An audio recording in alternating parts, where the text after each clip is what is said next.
So guys, magluluto po tayo ngayon ng cucumber with oyster sauce. Yung ingredients po natin is oyster sauce lang at saka garlic.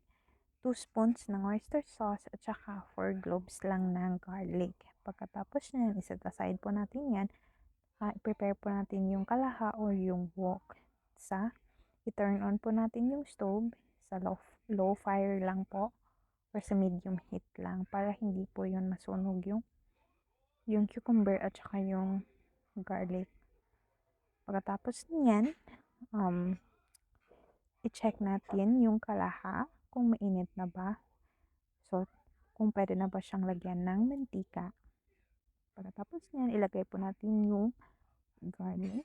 I-check po natin, i-mix natin yung garlic para hindi masunog. If yung garlic na po is medyo golden brown na, pwede na natin ilagay yung cucumber na nakaslice kanina po.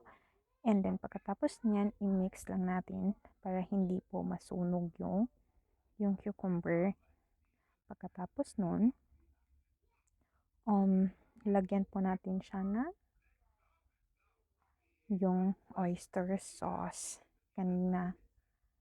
Yan, lagyan po natin siya ng oyster sauce. Pagkatapos niyan, i-mix natin. Tsaka i-cover ng 2 minutes. Yan na po yung final result ng cucumber with